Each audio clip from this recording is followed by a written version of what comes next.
سلامات حاج. اخوان بابا مش اول مرة ما بدفع بالفلوقات، بس للأسف طريح الفراش هو حاليا، فدعواتكم إله. تعبان جدا بابا. سلامات بابا. حبيبي حاج، ما تشوف شر والله، ما عليك شر. ويلا بدنا همتك، بدنا نرجع نشوفك أقوى.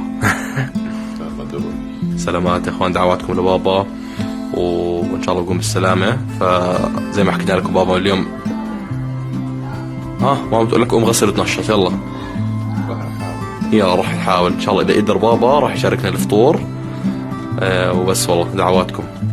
خير جميعا، كيفكم؟ شو اخباركم؟